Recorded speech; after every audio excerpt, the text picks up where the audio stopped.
하겠습니다.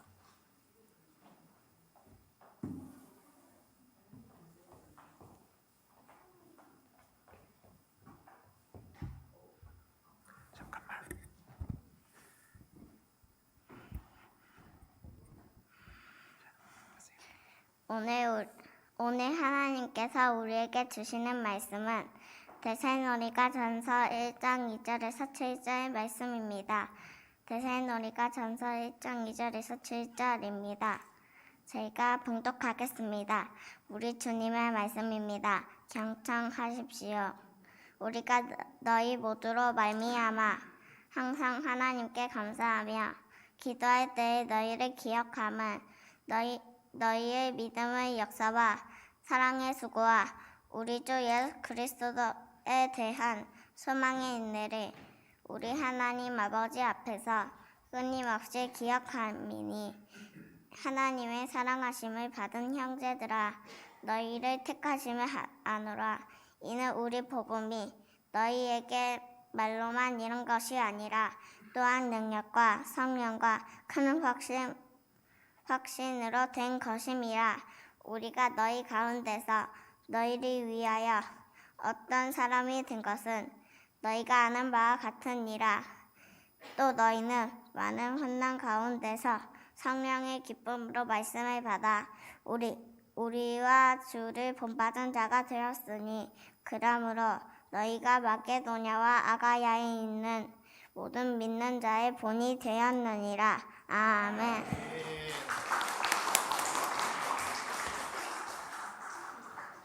들어가세요.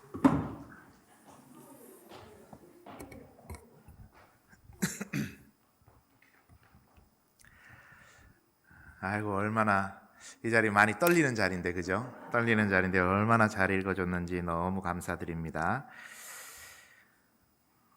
오늘 이 자리 가운데 하나님께서 예비하신 은혜가 저와 여러분 가운데 충만하게 임하게 되기를 소원합니다. 여러분은 다른 사람들에게 어떤 사람으로 기억되고 싶으신가요? 누군가에게 내가 기억된다라는 건 내가 살아낸 모습 그대로가 기억되는 것이겠죠. 그래서 누군가에게 이렇게 기억되고 있다라는 것은 내가 살아낸 것에 대한 방증이기 때문에 그래서 참 중요합니다. 어떻게 기억될지. 김지원 목사라는 사람이 이제 연산교회에서 정년을 다 하고 은퇴했을 때, 혹은 혹시 또 모르잖아요. 여러분보다 하나님께 먼저 부름을 받았을 수도 있죠. 그렇게 됐을 때, 제가 여러분 눈앞에 없을 때 여러분은 김지원 목사라는 사람을 어떤 사람으로 기억하시겠습니까? 뭐가 떠오르실 것 같으세요? 뭐 기억 안 날 것 같은데 왜 기억을 김치국 마시는 건가요? 제가 영도중앙교회에 있을 때 교육전도사를 하던 때 제가 운전을 해서 교회 교역자분들 10분을 모시고 저 멀리 전라도까지 갔다 온 적이 있었습니다. 전에도 한번 말씀드렸죠. 그때 목적지에 도착해서 선임 부목사님이 김은성 목사님께 목사님, 김지원 전도사님 운전 잘 하시죠? 그러니까 김은성 목사님께서 하셨던 말이 지금도 제 가슴에 깊이 새겨져 있습니다. 목사 될 사람이 운전 잘하면 뭐해? 설교 잘해야지. 이번 사경회 때 제가 목사님을 모시고 일정을 쭉 다니면서 목사님 전에 그렇게 저한테 이야기하셨던 거 기억하세요? 그렇게 물어봤습니다. 그랬더니 목사님께서 허허 웃으시면서 내가 그랬어? 네, 그러시더라고요. 목사님은 지나가는 말로 그렇게 하셨겠지만 저에게는 가슴 깊이 그 이야기가 자리를 잡고 있습니다. 그래서 설교를 참 잘하고 싶은데 그게 잘 안 되더라고요. 그래도 이렇게 못하는 설교 여러분 잘 들어주시니까 여러분이 얼마나 대단하신지 참 존경스럽습니다. 사람은 그 사람이 처해 있는 상황마다 그 상황에 맞게 잘 기억되는 게 중요하지 않겠어요? 학교 선생님이 가르치는 일을 잘한다고 평가를 받고 그렇게 기억이 돼야 되지, 그 선생님은 골프를 잘 쳤다 이렇게 기억되면 곤란한 일이죠.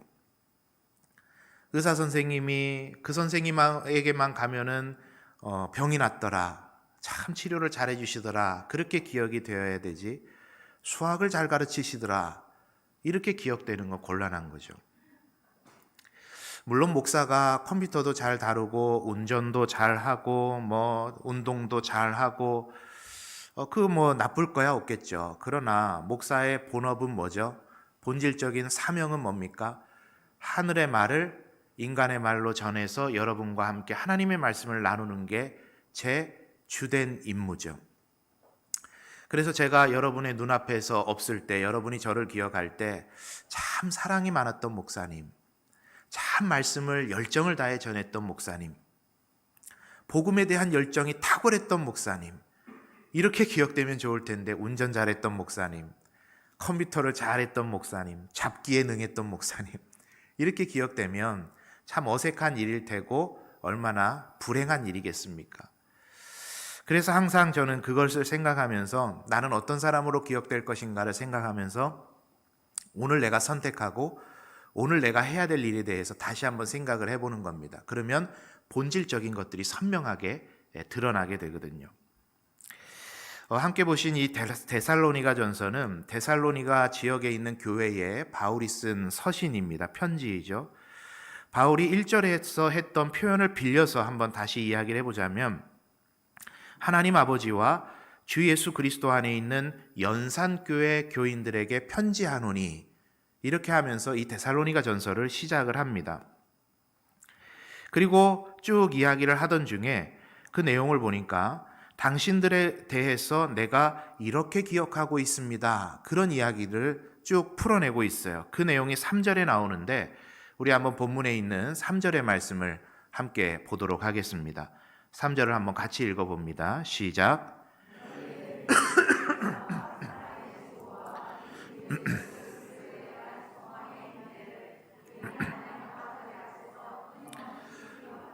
예, 우리 말씀을 띄워놔 주세요. 바울에 있어서 이 데살로니가 교회는 세 가지의 측면에 있어서 분명하게 기억되는 교회였습니다. 그 내용이 오늘 3절에 뭐라고 이야기를 했냐면, 첫째는 믿음의 역사, 둘째는 사랑의 수고, 셋째는 소망의 인내. 이 세 가지가 기억되고 있다 그랬어요. 여러분 보세요. 사랑의 수고, 소망의 인내, 믿음의 역사, 사랑의 수고, 소망의 인내. 이 중에서 뒤에 있는 단어들을 빼니까 뭐가 남죠? 믿음, 소망, 사랑이 남았어요. 그러니까 이 데살로니가 교회 교인들은 적어도 그 당시의 사람들에게, 그리고 바울에 있어서 기억될 때, 이 교회는 믿음의 역사와 사랑의 수고와 소망의 인내가 참 탁월했던 교회로 기억되었다는 겁니다. 믿음, 소망, 사랑이 충만했다라는 이야기죠. 자, 그런데 한번 이거를 생각해 봐야 됩니다.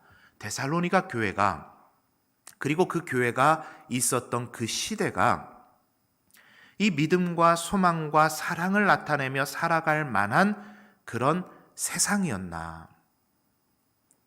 오늘 본문의 배경을 잠시 설명을 드리겠습니다. 이 데살로니가는 로마의 식민지였던 동시에 총독이 머물던 그런 도시입니다. 이것은 로마와 교류하던 에그나티아 가도라고 하는 길목에 있었던 아주 중요한 요충지였고, 군사상, 전략상으로도 매우 중요한 지리적 요건을 갖춘 곳이었습니다. 그래서 상시 군인들이 상당히 많이 거주하고 있었고, 사람들의 왕래도 굉장히 많아서 역사가들의 진술에 따르면 인구가 매우 조밀한 도시였다, 이렇게 데살로니가 지역을 이야기를 합니다. 다양한 민족들, 다양한 사람들이 섞여 살았고, 이로 인해서 다양한 민족의 이방 종교의 영향을 상당히 많이 받았던 지역이 이 데살로니가 지역입니다. 특히나 이방 민족들이 모여 살게 되고 군인들이 많이 상주하게 되고 다양한 사람들이 왕래하는 곳이 되다 보니까 도시 자체가 향락을 쫓고 부도덕과 퇴폐적인 환락의 도시로 계속해서 타락해 갔던 도시가 이 데살로니가 지역이었던 겁니다. 그러한 배경이 성경 어디에 보여지냐면 사도행전의 말씀에 보이게 되는데, 이 사도행전에 보면은 바울이 데살로니가 지역에 복음을 전한 때가 있었습니다. 그런데 그 복음을 전할 때 유대인 폭도들에 의해서 바울이 쫓겨나게 되는데, 여러분 이번에 도전 골든징 하면서 사도행전을 면밀히 보셨던 분들은 아마 접하셨던 내용일 겁니다. 이 바울 일행을 숨겨줬다는 이유로 오해를 받아서 굉장히 곤란하게 되던 사람이 누구냐? 야손이라는 사람이었어요. 그래서 그 야손이라는 사람을 곤란하게 만들었던 사람이 성경에 기록된 대로 보니까 저작거리에 있는 아주 불량한 사람들이었다. 이렇게 이야기를 하고 있는 걸 보니까 유대인들조차도, 이방인들이 아닌 유대인들조차도 아주 상당히 거칠고 파괴적인 그런 성향을 가진 그런 도시였다라는 것을 우리가 생각을 해볼 수 있습니다. 그래서 바울이 데살로니가 지역에서 쫓겨난 뒤에 베레아라는 지역, 아테네라는 지역에서 계속해서 전도 활동을 하다가 전도를 하면 할수록 걱정이 되는 거예요. 그런 과격한 도심에 살고 있는 데살로니가 지역에 있는 교회 교인들이 자꾸 마음에 걸리는 거예요. 어떻게 신앙생활 잘하고 있겠나? 그래서 디모데를 데살로니가 지역에 보내서 교회의 형편을 살피고 격려하게 합니다. 그리고 디모데가 이제 다시 바울 일행에게로 돌아왔어요. 그리고 보고를 하는데 어떤 보고를 했느냐? 이 데살로니가 교회 교인들이 신앙을 너무 잘 지키고 있고 바울을 또다시 만나기를 굉장히 소망하고 있다. 그런 이야기를 이제 디모데가 전해준 겁니다. 그 말을 듣고 데살로니가 교인들이 잘하고 있구나. 내가 이들을 조금 더 격려해야 되겠다. 칭찬해야 되겠다라고 생각해서 쓴 서신이 뭐냐? 오늘 읽고 있는 데살로니가 전후서의 말씀인 겁니다. 여기까지는 좀 이해가 되시죠? 정리가 되셨어요? 우리 학생들 정리돼요? 예, 고맙습니다. 그러니까 여러분 이게 종합하자면 무슨 말이냐면 앞서 말씀드렸던 믿음의 역사, 사랑의 수고, 소망의 인내를 가지고 살아가기에 참 힘들고 어려운 시대 속에 데살로니가 교회가 놓여 있었던 거고, 그렇게 그것을 지키며 살아가기에 참 어렵게 하는 사람들, 사회 구조 속에 살아가면서도 이 데살로니가 교회 교인들은 이 세 가지에 있어서만큼은 모든 사람들에게 인정받는 교회이고 교인들이었다라는 것을 성경이 이야기를 해주고 있는 겁니다. 그래서 오늘 이 말씀을 대하면서 바라는 것은 이 데살로니가 교회의 교인들이 기억되었던 이 세 가지 모습이 오늘날을 살아가고 있는 그리스도인 된 우리들에게도 동일하게 임하는 은혜가 되기를 바랍니다. 연산교회 성도들만 생각하면 이 세 가지 믿음의 역사와 사랑의 수고와 소망의 인내에서만큼은 연산교회가 이 어려운 시대에서도 최고더라, 으뜸이더라. 사람들에게도 그렇게 기억되고 하나님께도 그렇게 인정받게 되는 그런 이정표가 우리들에게도 동일하게 세워지게 되기를 바랍니다. 그래서 이 세 가지에 대해서 간단하게 우리가 한번 살펴보도록 하겠습니다. 첫째는 믿음의 역사가 있는 성도들로 기억되어야 되겠다, 이겁니다. 한번 따라하겠습니다. 믿음의 역사가 있는 성도들로 기억되자. 믿음의 역사, 참 여러분 듣기는 좋은 말이죠. 믿음이라는 단어도 좋은 뜻이고 역사라는 단어도 좋은 뜻이에요. 그런데 이게 합쳐지니까 믿음의 역사, 여러분 무슨 뜻인지가 선뜻 탁 와 닿으십니까? 믿음의 역사, 이게 무슨 뜻일까요? 하나님께서 우리의 삶에 강하게 역사하신다는 뜻일까요? 기적과 표적을 베풀어 주신다는 그런 의미일까요? 믿음의 역사, 무슨 뜻일까? 이것을 이제 원어를 조금 살펴보고 그 원어를 잘 번역해둔 새번역 버전을 살펴보면 이 말이 무슨 말인지가 선명하게 우리에게 다가옵니다. 원어적인 이야기 다 빼고 새번역은 이렇게 번역을 했습니다. 믿음의 행위. 이렇게 말하니까 조금 더 선명하죠. 믿음의 행위. 그 말을 다시 한번 우리가 풀어 설명한다면 이 믿음의 역사, 믿음의 행위라는 것은 믿는 대로 살아내는 것을 의미합니다. 이 데살로니가 교회 교인들은 적어도 이것에서만큼은 기억되었어요. 믿는 대로 그 삶을 살아냈다라는 거예요. 믿는 대로. 아멘 하고 고백하는 그대로 이들은 살아냈다라는 거예요. 여러분, 앞서 말씀드린 것처럼 이 데살로니가 지역은 향락의 도시입니다. 육체의 원함에 이끌려 살아가는 그런 도시였어요. 특히나 이방 종교들과 이 유대인들의 유대주의, 그리고 바울에 의해서 전해진 기독교의 복음이, 이것들이 막 혼합되면서 굉장히 많은 오해들을 낳았던 도시였습니다. 특히나 나중에 여러분 한번 이 데살로니가 전후서의 말씀을 보면 바울이 굉장히 강조하는 것 중에 하나의 신학적 주제가 뭐냐면 종말에 대한 것과 예수 그리스도의 재림에 대한 이야기를 바울이 굉장히 많이 했어요. 왜 이 편지를 통해서 그런 이야기를 많이 했냐면 종말과 예수 그리스도의 재림에 대해서 많은 사회 문화적으로 오해가 생겨났기 때문입니다. 무슨 오해가 생겨났냐? 바울은, 그리고 예수님께서는 우리들에게 이야기하실 때 갑작스러운 재림을 이야기하셨어요. 갑작스러운 재림. 이게 무슨 뜻이죠? 아무도 그 때와 시한은 모르고 예수님께서 도둑과 같이 어느 순간 너희들에게 임하실 것이다. 갑작스러운 재림을 이야기하셨는데, 이것이 거짓 선지자들과 거짓 교사들을 통해서 어떻게 오해가 되었냐면 이 즉각적인 재림이라고 재해석이 돼버렸어요. 즉각적인 재림은 뭐죠? 곧 오신다. 곧 오신다 이거예요. 그래서 이 곧 오신다라고 하는 즉각적인 재림이 많은 이단 사이비들에 의해서 오해되기 시작하니까 이것이 여러분 어떤 병폐로 나타났을까요? 내일 예수님 오시는데 너희들 그렇게 살아서 돼? 빨리 헌금해. 빨리 재산 갖다 바쳐.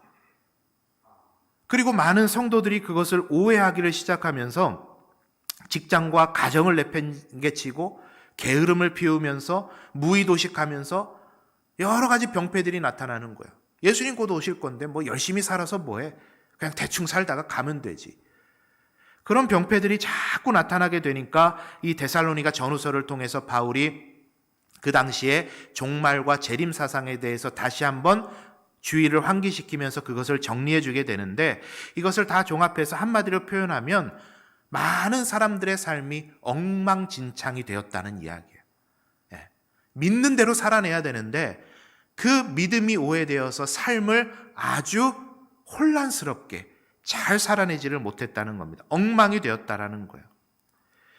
여러분, 우리 그리스도인들에게 믿는 대로 살아낸다라는 것은 생명과도 맞바꿀 정도로 중요한 것입니다. 믿는 대로 살아낸다.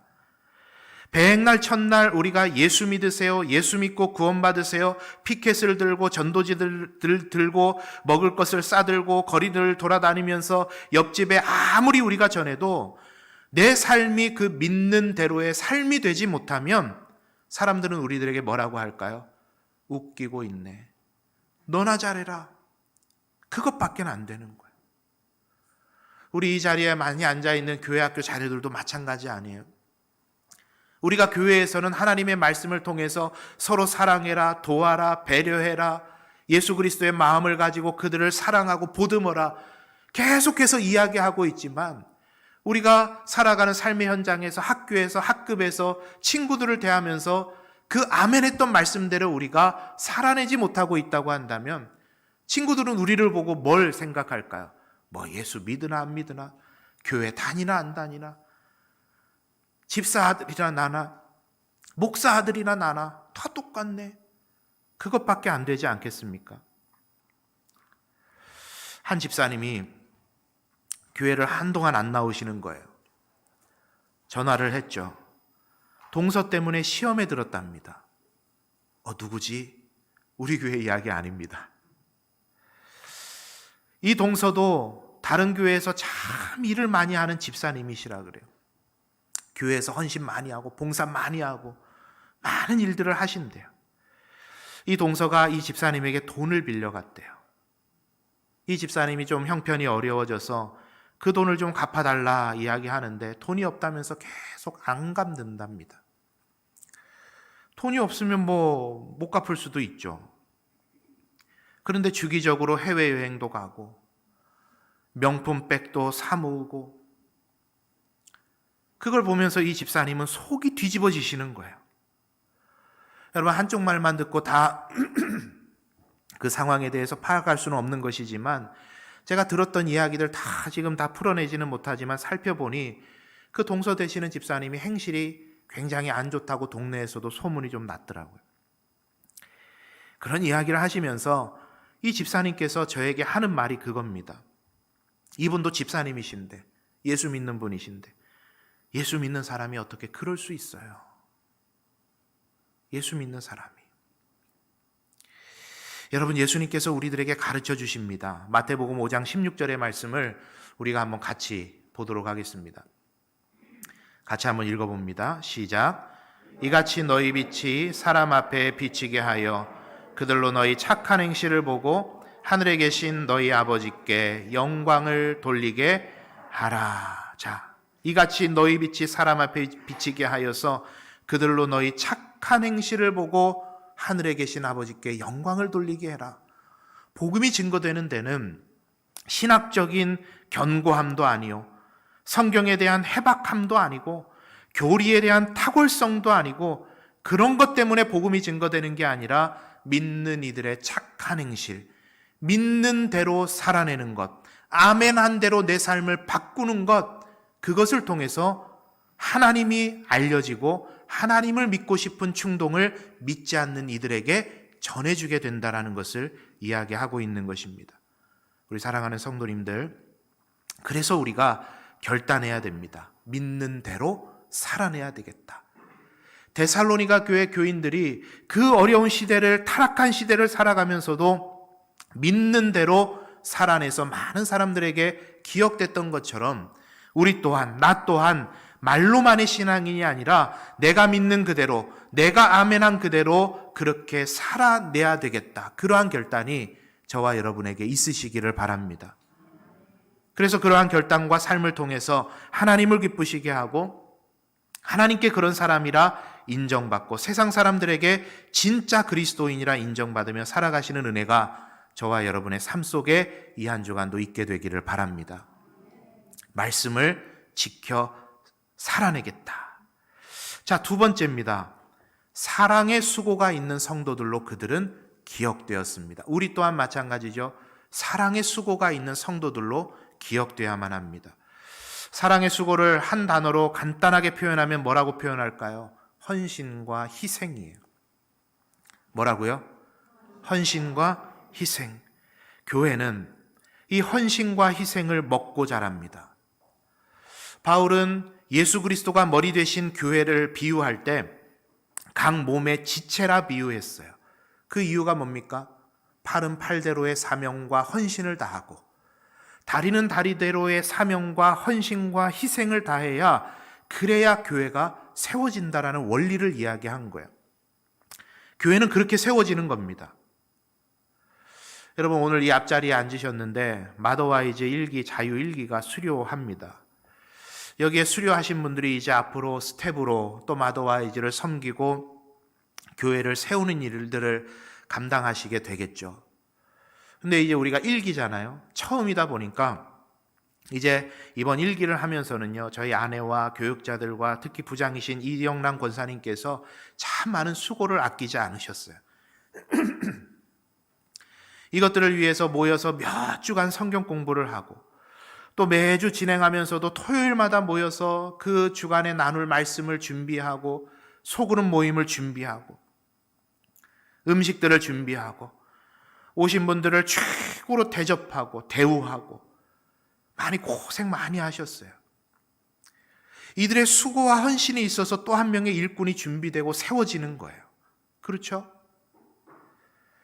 여기 보이시는 예쁜 대림절을 맞아서 트리를 준비를 했습니다. 강단을 장식을 해요. 매주 토요일이면 우리 미화부원들이 교회에 나와서 의자를 닦고 바닥을 닦고, 우리 권사님은 간대상을 닦고 준비하고, 장로님은 화장실을 청소하고, 교회 입구에 빨간 식물을 갖다 놓고 크리스마스 분위기를 나게 하고, 그들의 헌신과 희생으로 우리가 오늘 예배 드릴 때 보다 참된 예배에 한 걸음 가까워질 수 있는 겁니다. 사랑방은요, 우리가 지금 사랑방 2년간 아무것도 못했지만 사랑방 순장은 아무나 하나, 그냥저냥 하는 게 아닙니다. 얼마나 많은 희생과 헌신이 있어야 되는지 몰라요. 그들이 희생과 헌신을 다하기 때문에 우리가 한 명의 교회로서 자라가는 거예요. 저는 오늘 또 우리 김현철 집사님께서 사진을 찍어주시는데 얼마나 감사한지. 우리 집사님 저 처음에 부임했을 때는 굉장히 많이 또 힘드시고 또 병원 치료로 인해서 못 나오시다가 이제 교회 행사 우리 사진 좀 찍어주십사 부탁을 했는데 너무 잘 찍어주고 계세요. 우리 교회가 제가 지금까지 쭉 보니까 행사마다 사진이 남아있는 게 없어서 뭘 자료로 쓰려고 해도 이 자료가 없는 거예요. 너무 감사한 거예요. 예. 그 헌신과 수고가 있는 거죠. 그렇게 교회는 세워지는 겁니다. 그래서 다음 주쯤에는요, 사역 신청서를 여러분과 나누려고 그래요. 아이고, 모두 적어내라는 것도 많다. 사역 신청서. 2022년도 교회를 위해서 내가 땀 흘려서 사역하고 헌신할 곳을 내가 한번 생각해 보면서 무명의 그리스도인으로서 그냥 교회를 왔다 갔다 하는 교인이 아니라 교회를 세워나가는 한 장의 벽돌과 같은 그리스도인으로서 여러분 모두가 다 함께 섰으면 좋겠어요.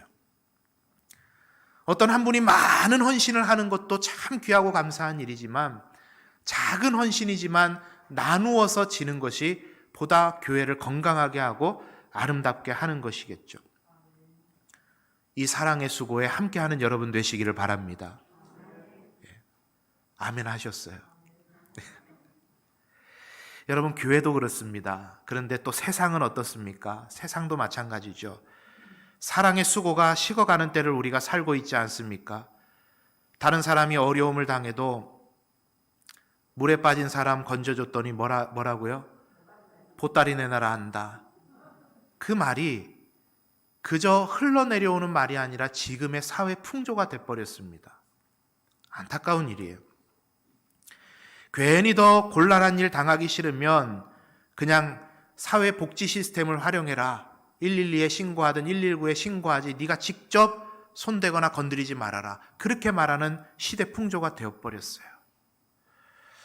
연일 방송에서 뉴스를, 어제도 제가 그런 뉴스를 봤습니다. 폐지를 줍는 할머니가 힘들게 리어커를 끌고 가니까 학생들이 모여들어서 그것을 끌어줘요.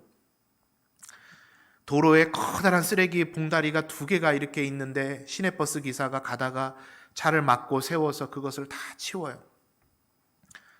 너무 잘한 일이죠. 그런데 저는 그게 못내 아쉬운 거예요. 그런 일들이 너무나도 당연한 사회가 돼야 되는데 그런 것이 기삿거리가 안 될 정도의 사회가 되었으면 좋겠는데 그런 일들이 너무 칭찬받아 마땅한 일들이 되어가는 시대를 우리가 지금 살아가고 있지 않습니까? 내가 굳이 수고할 필요 없다. 그런 사회예요. 그렇게 사랑의 수고가 우리들 안에서 식어가고 있고 세상에 식어가고 있습니다. 그러한 세대 시대를 살아갈 때에 우리 그리스도인됨을 가지고 살아가야 될 모습이 무엇이겠습니까? 보다 적극적으로, 보다 애쓰고 힘써서 나의 도움이 필요하고 사랑의 수고가 필요한 곳에 나아가는 모습. 남들과 세상이 하는 만큼 하면 그게 무슨 그리스도인입니까? 그거보다 더해야 그리스도인인 거죠. 그렇게 수고를 아끼시지 않으셨던 분이 우리 주님 아니셨습니까? 그 주님의 수고 때문에 우리가 살아난 것 아닙니까? 그렇다고 한다면 우리가 교회에서나 세상에서나 사랑의 수고를 더하는 것은 너무나도 당연한 일인 것입니다. 우리 사랑하는 성도님들, 이 연말 연시를 우리가 살아가면서 우리의 사랑의 수고가 필요한 곳에 교회에서나 세상에서나 그 사랑의 수고를 통해서 하나님의 나라를 아름답게 세워나가시는 우리 모든 성도님들 되시기를 바랍니다. 그렇게 여러분들이 기억되셨으면 좋겠어요. 연산교회, 사랑의 수고가 탁월한 교회지. 그런 은혜 있으시길 바랍니다. 아멘 다 하셨잖아요. 그죠? 아멘 한 대로 살아내는 게 뭐라고요? 믿음의 역사다. 연결이 되죠. 마지막입니다. 3번째로 소망의 인내가 충만한 성도로 기억되어야 되겠다. 자, 소망의 인내를 다른 말로 표현하면 이렇게 표현할 수 있습니다. 믿고 견디는 것이다. 따라하겠습니다. 믿고 견디는 것. 여러분, 어린아이들의 특징이 뭘까요? 소망은 잘해요. 어린아이들요, 뭐 크리스마스 되면 선물 내놓으라고 소망은 얼마나 잘하는지 몰라요. 그런데 뭘 못해요? 인내는 잘 못해요. 그래서 왜 선물 안 주냐고 떼쓰다가 엄마 아빠한테 혼나요. 잘 믿고 기다리면, 인내하면 때가 되면 아빠 엄마가 선물 잘 사줄 텐데 그걸 기다리는 인내가 부족하죠. 여러분, 신앙생활을 한마디로 정의하면 우리가 소망하는 것을 인내로 기다리는 것이다, 이렇게 표현할 수 있습니다. 이게 신앙생활이에요. 우리가 소망하는 것을 인내로 기다리는 것이다, 견디는 거가 신앙생활입니다. 왜냐? 하나님은 우리 좋은 대로 응답하시는 분이 아니시기 때문입니다. 충격적이시죠? 하나님은 우리 좋은 대로 응답 주시는 분이 아니세요.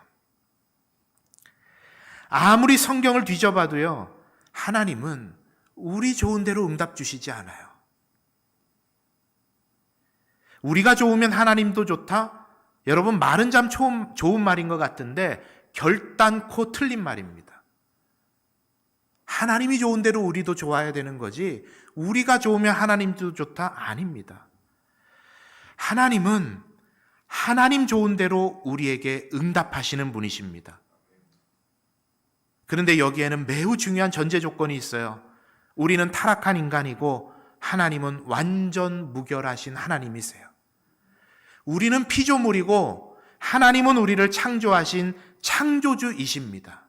그렇기 때문에 우리 좋은 대로 응답 주시는 게 결단코 우리에게 좋은 게 아니에요. 하나님 좋은 대로 우리에게 주셔야 우리에게 진짜 좋은 것이 됩니다.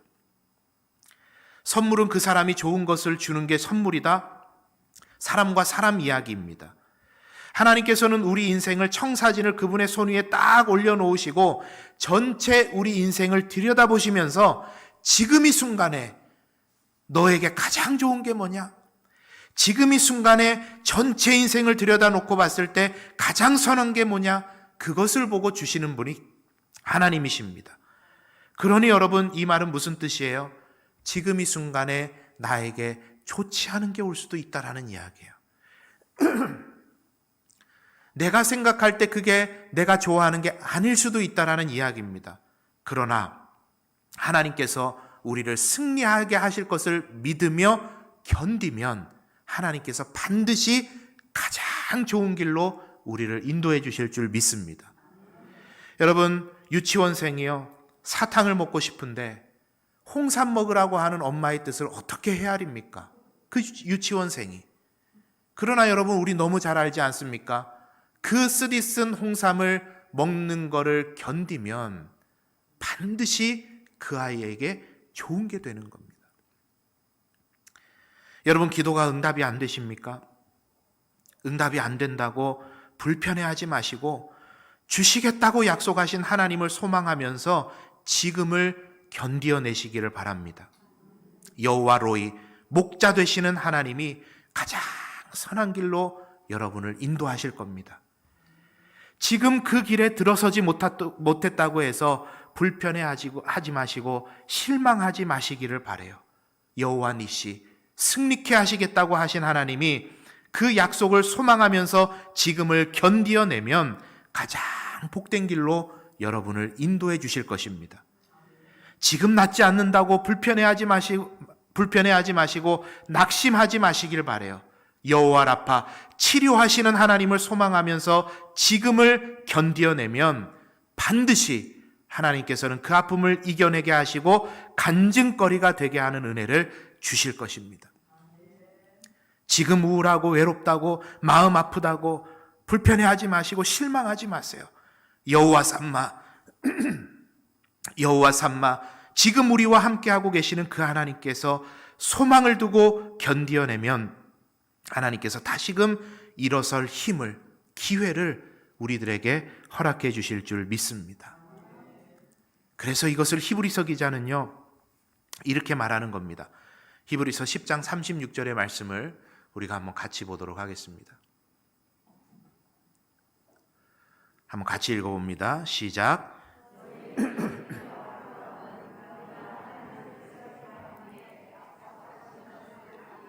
예. 너희에게 인내가 필요하면 너희가 하나님의 뜻을 행한 후에 약속하신 것을 받기 위함이라. 무엇이 필요하다? 인내가 필요하다. 견딤이 필요하다. 우리 사랑하는 이 자리에 앉아있는 우리 자녀들도 마찬가지입니다. 여러분에게 지금 하나님께서 주신 가장 큰 사명은 뭐예요? 뭐 해야 돼요? 공부하는 거예요. 공부하는 거. 힘들죠, 공부하기. 성적도 잘 안 나오고. 하나님께서 좀 성적 좀 올려주셨으면 좋겠는데 그것도 잘 안 되고. 여러분, 하나님께서 지혜와 명철을 주시겠다 약속하셨으니 그 약속하신 하나님을 믿고 지금 나에게 주어진 일을 견디면서 열심히 해보세요. 그러면 반드시 하나님께서 가장 선한 길로 여러분들을 인도하실 줄 믿습니다. 그걸 알아야 돼요. 소망은 커다랗지만 인내하지 못하면 그 신앙은 오래가기 힘듭니다. 소망이 큰 만큼 견디어내는 믿음을 구해야 우리가 이 신앙을 아름답게 경주할 수 있게 되는 것입니다. 우리 사랑하는 성도님들, 이 대림절 기간을 지내시면서 다시 오시겠다 약속하신 그 주님, 그 승리의 주님을 소망으로 기다리시면서 그때까지 믿음의 경주를 인내로 완주해 가시는 우리 사랑하는 성도님들 다 되시기를 바랍니다. 말씀을 정리하겠습니다. 바울은 오늘 본문에서 데살로니가 교회를 믿음의 역사와 사랑의 수고와 소망의 인내가 충만한 교회라고 말하면서 이러한 그들의 모습이 7절에 보니까 모든 믿는 자의 본이 되었다, 이렇게 말합니다. 부러워했다라는 거야, 모든 그리스도인들이. 여러분, 우리 연산교회 무엇으로 주의를 부럽게 하시겠습니까?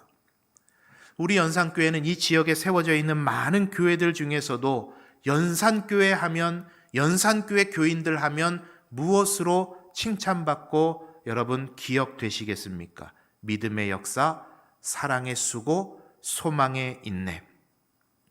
이것을 가지고 경주할 때 우리 연산교회가 모든 세상이 인정하는 믿음, 소망, 사랑이 충만한 교회로 그렇게 만들어지고 세워져 갈 줄 믿습니다. 그런 은혜 가운데 살아가시는 우리 성도님들 되시고 이 한 주 저와 여러분의 삶이 다 되시기를 바랍니다. 기도하겠습니다.